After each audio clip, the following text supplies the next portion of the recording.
Bonjour, je suis coach et formateur en développement personnel, en prise de parole en public et en leadership. J'interviens également dans la négociation commerciale et dans la création de l'entreprise. Permettez-moi, avant d'aborder notre sujet d'aujourd'hui, de vous souhaiter bonne et heureuse année. Que l'année 2023 soit notre meilleure année. Année de paix, année de réconciliation, année de pardon, année de réussite, année de promotion, année de bonheur, année de triomphe et de rayonnement. Que Dieu bénisse l'humanité. Que Dieu guérisse l'humanité. Et que Dieu réconcilie l'humanité. Je voudrais aborder avec vous un sujet très important pour cette nouvelle année que nous avons débutée. Garde ton cœur. Il est si important de bien commencer pour bien finir, bien terminer.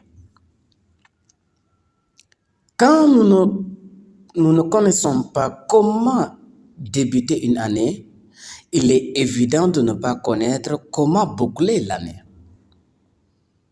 Mais si nous connaissons comment nous devons débuter l'année 2023, nous pourrons également préparer comment nous pourrions boucler dans de très bonnes conditions l'année 2023. Aujourd'hui, je veux vous parler de votre cœur. Il est dit, ce n'est pas le fait de manger qui nous sue, qui nous salit. Vous me direz peut-être que la médecine a souligné que si nous mangeons avec les mains sales, on peut tomber malade. Je n'en disconviens pas. Mais ce qui sort de notre bouche venant du cœur est plus dangereux, le fait de manger et de ne pas laver les mains. Parce que ce qui sort de notre bouche directement et en connexion, son origine c'est le cœur. Et ce qui sort de notre bouche, c'est la méchanceté. C'est les murmures, c'est les critiques, c'est les diffamations, c'est les faux témoignages, c'est les critiques, c'est la jalousie. Et toutes ces choses nous poussent à poser des actes contre nature. Les gens ont tendance de parler de contre nature sans réfléchir. Quand je pose un acte allant dans le sens d'attirer le malheur sur mon prochain, c'est un acte contre nature. Quand je cherche à détruire l'image de mon prochain, c'est un acte contre nature. Quand je cherche à diviser une famille, c'est un acte contre nature. Quand je cherche à détruire un avenir, c'est un acte contre nature. Quand je cherche à détruire une personne, c'est un acte contre nature. Donc, il est important que nous puissions connaître ces choses-là afin de les éviter. Et nous sommes conduits par un organe qui est si important et fondamental qui est le cœur. En ce moment où tu es dans ton bureau, dans ta chambre, en route, dans ta voiture, sur ta charrette, dans l'avion, sois honnête avec toi-même. Qu'est-ce qui est dans ton cœur? Qu'est-ce que tu médites dans ton cœur? Parce que ce que tu médites, c'est ce que tu veux faire, c'est ce que tu veux exécuter. Certaines méditent comment assassiner. Certaines méditent comment diviser. Certains méditent comment détruire une réputation. Certains méditent comment voler et détourner. Et après, ils vont essayer de poser un acte pour accomplir le désir de leur cœur. Je voudrais vous parler aujourd'hui parce que mon désir le plus ardent, c'est une année meilleure pour tous. Et c'est possible. Tout dépend de notre résolution. Si j'ai la résolution, tu as la résolution de ne jamais faire du mal à ton prochain durant toute l'année 2023, le mal n'aura pas de place entre nous.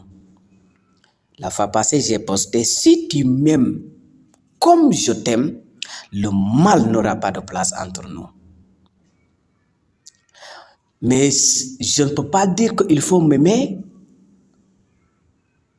alors qu'il se trouve que je suis en train de te haïr. Ça ne peut pas aller. On est en train de vivre comme nous ne sommes plus des humains. C'est comme nous sommes des morts ambulants. Et quand on parle de mort, il n'y a plus de vie. Et s'il n'y a plus de vie, il n'y a plus de sentiments. Et s'il n'y a plus de sentiments, on ne peut plus parler de l'amour. On ne peut plus parler de la compassion. On ne peut plus parler de la pitié. On ne peut plus parler de la tendresse. On ne peut plus parler de la solidarité. On ne peut plus parler du pardon. C'est pourquoi on est en train de nous faire du mal les uns les autres, comme des objets qui n'ont pas de vie en eux. Même il y a des animaux de même espèce, il y a des êtres de même espèce qui ne se comportent pas comme les êtres humains d'aujourd'hui. Vous pouvez voir les moutons, ils sont ensemble. Les chèvres sont ensemble. Les lions sont ensemble. Les chacals sont ensemble. Mais les êtres humains, regardez l'année 2021, l'année 2022, ce que nous avons vécu. À cause de quoi? À cause du contenu de notre cœur. La violence a gagné le terrain. Les complots pour détruire des vies, pour détruire des familles, des réputations, a gagné le terrain. La vengeance est en train de gagner le terrain, est devenu le pain quotidien de l'humanité. La guerre en Ukraine, l'être humain est devenu un objet. C'est pourquoi ils se collaborent avec les objets. On parle de développement, mais le développement, c'est pour l'homme ou l'homme appartient au développement. Le développement, c'est pour servir l'homme. Mais pourquoi? À cause de l'argent, à cause du pouvoir, à cause de la renommée, on est prêt à détruire des vies.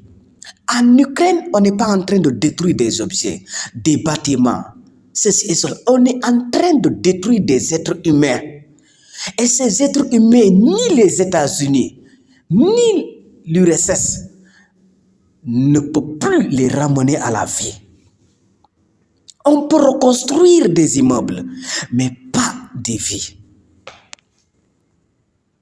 L'être humain a perdu la raison.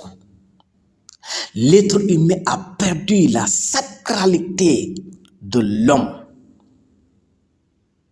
Quand il n'y a pas de vie en nous, on est dangereux. On perd la connaissance de notre origine. On perd à qui nous appartenons.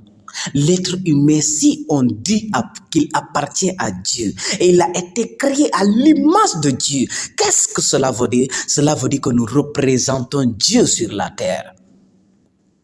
Mais regardez, même les animaux souffrent à cause de l'homme. La nature souffre à cause de l'homme. Et les êtres humains eux-mêmes souffrent à cause d'eux-mêmes.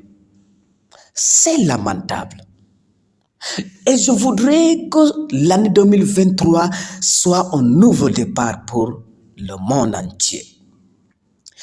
Parce que si nous prenons de résolutions de combattre le mal, nous allons attirer la vie.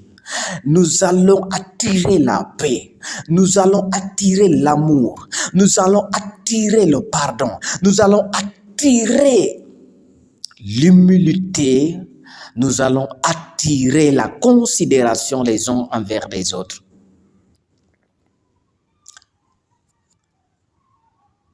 Combien de fois que tu t'es préparé, que tu as médité dans ton cœur, rien que de faire du mal à ton prochain. Je vous ai dit dans un de mes vidéos que nous devons faire très attention aux êtres humains, c'est-à-dire à nos prochains. Vous savez pourquoi? Est-ce que vous avez une fois entendu ce bébé-là lorsqu'il venait, ou cette personne-là lorsqu'il venait dans le monde? Ce sont des animaux qui l'ont accueilli. Ce sont des milliards qui l'ont accueilli. Ce sont des immeubles qui l'ont accueilli. C'est le pouvoir qui l'a accueilli. Vous ne l'avez jamais entendu. Ce sont des êtres humains, ses semblables qui l'ont accueilli. Et qui l'ont nettoyé, qui ont enlevé les saletés. Si vous voyez quelqu'un qui a grandi, qui a réussi, qui a une bonne réputation, la plus grande richesse, c'est la réputation. Imaginez quelqu'un qui a une bonne réputation, respecté, honoré, écouté,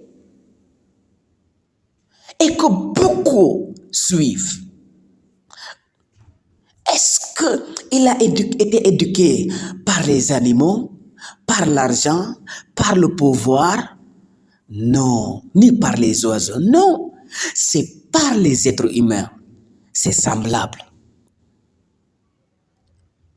Mais également, vous n'avez jamais entendu quelqu'un vous dire tel est décédé et les animaux l'amènent au cimetière. Les milliards l'amènent au cimetière. Le pouvoir l'amène au cimetière. La renommée l'amène au cimetière. Jamais. Ce sont ses semblables, son prochain. Et comment se fait-il que ce prochain-là qui te fait tant de bien depuis ta naissance et qui le fera après ton décès, tu oses le faire du mal? Un icône du nom Pelé est décédé. Un homme qui a fait vécu le Brésil des moments extraordinaires. Si vous lisez son histoire, c'est émouvante. Si vous lisez son histoire, c'est émouvante. Extraordinaire. Le Brésil est en train de le rendre un hommage mérité. C'est extraordinaire. Je voudrais que tout un chacun de nous puisse dire à lui-même: si j'ai de la valeur, je dois accepter que mon prochain a de la valeur. Si j'aime la paix, je dois accepter que mon prochain aime la paix. Si je mérite l'amour, je dois accepter que mon prochain mérite l'amour. Si je mérite la considération, je dois accepter que mon prochain mérite la considération. Si je mérite la sécurité, la stabilité, je dois comprendre et accepter que mon prochain aussi les mérite. Pourquoi vous voulez mériter quelque chose et que vous ne voulez pas accepter que votre prochain mérite cela? Cela atteste que vous n'avez pas de la valeur. Cela atteste que vous n'avez pas de la connaissance. Cela atteste que vous n'êtes plus des êtres humains dignes de son nom. Être un être humain digne de son nom, c'est incarner le divin qui représente Dieu en nous et l'humain qui représente l'être en nous, l'être humain.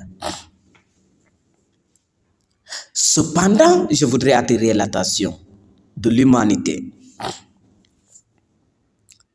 Il ne faut pas attendre jusqu'à ce que la personne est décédée pour le rendre un hommage mérité. Il faut le faire à son vivant. Je me rappelle un grand tambour-major du nom de Doudou qui disait ceci: je ne veux pas, après mon décès, que vous restez là pour me rendre hommage, me faire ceci et cela. Faites ça à mon vivant. Et il a raison. Rendez hommage aux êtres humains à leur vivant. Témoignez de leurs bonnes œuvres. Honorez-les. Ça ne diminue rien en vous. Au contraire, si vous les haïssez, vous les jalousez, ça diminue quelque chose en vous parce que ça vous prive de la paix. À chaque fois que vous pensez à quelqu'un que vous jalousez, votre paix diminue ou disparaît. Vous êtes emprisonné par la colère, par la haine, par la jalousie.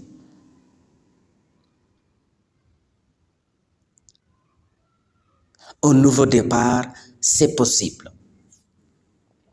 Au nouveau départ, c'est possible.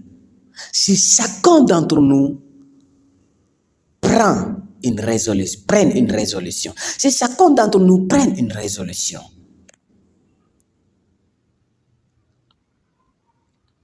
nous ne regardons plus comme des adversaires, comme des ennemis. Nous sommes membres d'une seule famille. Nous sommes la famille de Dieu, mais nous sommes aussi la famille sur la terre. Tout changement vient de l'homme. C'est pourquoi tout changement doit être positif et avantageux à l'homme aussi. Avantageux à l'homme. Toute création, découverte, invention, tout ce que l'être humain fait doit profiter à l'homme. Les bombes atomiques que nous créons, les armes sophistiquées là, c'est parce que nous avons médité le mal. L'arme la plus redoutable qui ne fait jamais des dégâts négatifs, c'est l'amour. L'amour ne fait point du mal à son prochain. L'amour ne médite jamais le mal contre son prochain. L'amour ne se réjouit jamais de l'injustice. L'amour ne périt jamais. Mais aujourd'hui, l'amour a péri dans la vie des êtres humains. Si l'amour ne fait jamais du mal, pourquoi l'être humain fait du mal à son prochain? Pourquoi ce n'est pas entre l'être humain et l'animal, mais c'est entre les êtres humains qui ont la raison pour réfléchir, qui portent l'image de Dieu, le divin. Mais le divin a quitté l'homme parce que l'homme a décidé de vivre sans le divin. C'est pourquoi il ne peut vivre que le catastrophe, que le malheur sur le malheur. Si les êtres humains reviennent à Dieu, il y aura un monde nouveau par tous et pour tous. Je rêve voir un monde meilleur pour tous. Je désire voir un monde meilleur pour tous. Parce que chacun de nous est important, c'est pourquoi il est en vie. Chacun de nous a de la valeur. Chacun de nous doit accomplir une mission pour l'intérêt de l'humanité.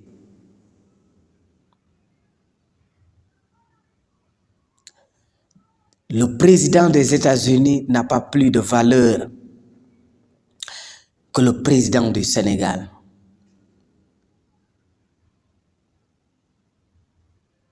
L'étudiant sénégalais n'a pas plus de valeur que l'étudiant américain.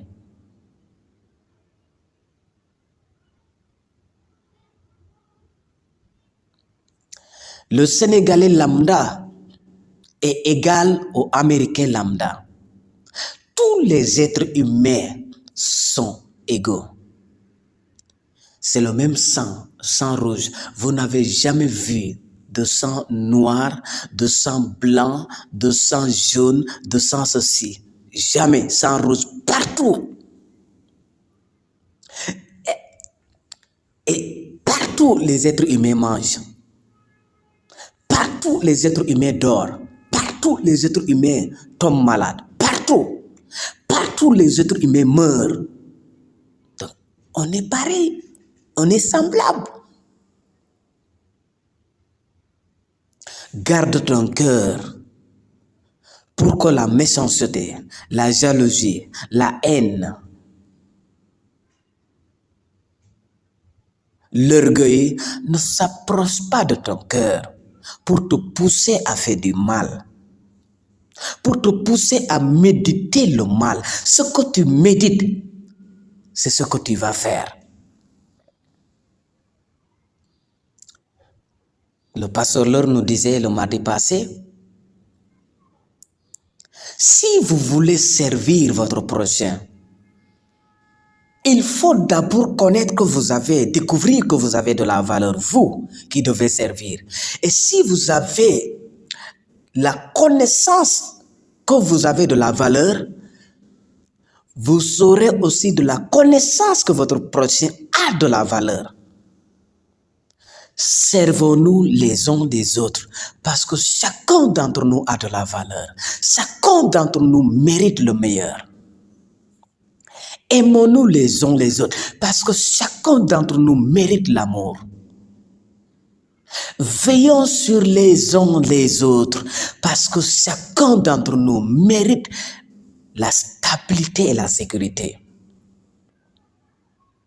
Bénissons les uns les autres et arrêtons-nous de nous maudire, de nous faire du mal. Cette année est une nouvelle année. Alors, nouvelle résolution. Nouveau comportement envers les uns les autres. Nous sommes capables de bâtir un monde paradisiaque si nous décidons de le faire.